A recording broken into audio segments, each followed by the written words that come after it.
ഇന്ന് തന്നെ ഡൗൺലോഡ് ചെയ്യൂ. കാണൂ നിങ്ങളുടെ ഫേവറേറ്റ് ഷോസ്. അല്ലെങ്കിൽ പണം ഞാൻ തരാം. ആ മണിമാല ഉണ്ടല്ലോ, അത് നീ ഇങ്ങ് കൊണ്ടുവന്നേര്. അത് വെച്ച് ഞാൻ നിനക്കൊരു 25 ലക്ഷം രൂപ തരാം.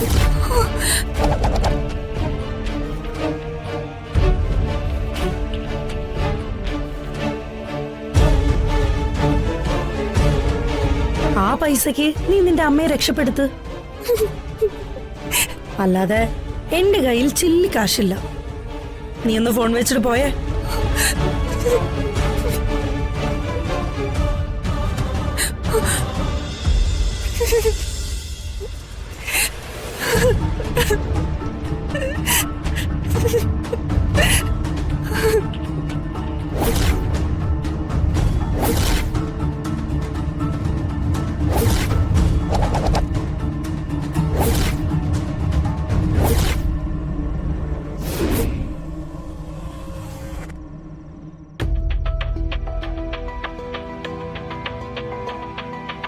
താൻ ഉറങ്ങിയില്ല ഇതുവരെ?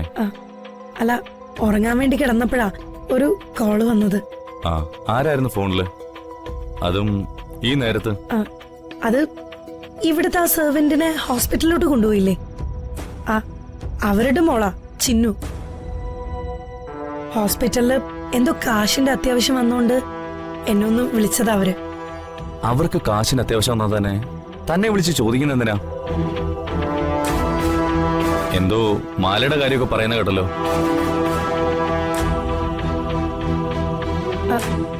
എന്തു മാല?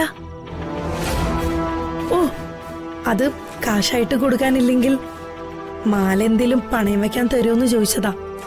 എന്നിട്ട് താനെന്ത് പറഞ്ഞു? ഞാനൊന്നും പറഞ്ഞില്ല. എങ്കിലേ കൊടുക്കണ്ട. അവർക്ക് എന്തെങ്കിലും ആവശ്യമുണ്ടെങ്കിൽ അത് അമ്മ നോക്കിക്കോളും. തന്നോട് ഞാൻ പറഞ്ഞിട്ടുള്ളതല്ലേ ഐശ്വര്യ, ഇങ്ങനെയുള്ളവരുമായി ഒരു തരത്തിലുള്ള ബന്ധം വേണ്ടാന്ന്. ഇപ്പൊ കണ്ടോ തന്നോട് വിളിച്ച് ക്യാഷ് ചോദിച്ചത്. തന്റെ സ്വർണം പണയം വെക്കാൻ ചോദിച്ചെങ്കിൽ അത് അത്രയും ബന്ധമുള്ളതുകൊണ്ടല്ലേ. അവര് ചോദിക്കും, തന്റെ നല്ല മനസ്സിന് ചിലപ്പോൾ എടുത്ത് കൊടുത്തെന്നും വരും. പിന്നെ ഒരിക്കലും അത് തിരികെ കിട്ടില്ല.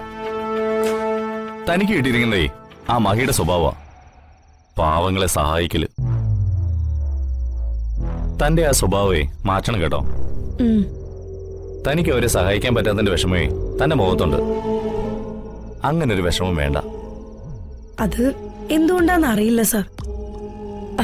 ആരെങ്കിലും എന്നോടൊരു സഹായം ചോദിച്ചാൽ അത് ചെയ്തു കൊടുത്തില്ലെങ്കിൽ പിന്നെ എനിക്ക് ഒരു സമാധാനം ഉണ്ടാവില്ല. സാർ ഇപ്പൊ വന്നില്ലായിരുന്നെങ്കിൽ ചിലപ്പോ ഞാൻ എന്റെ സ്വർണ്ണം എടുത്ത് അവർക്ക് കൊടുത്തേന്നെ.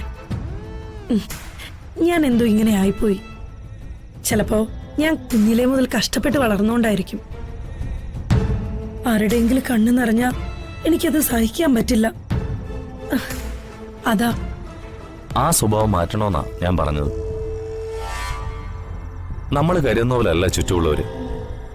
നനഞ്ഞിടം കണ്ട അവര് കുഴിച്ചുകൊണ്ടേയിരിക്കും.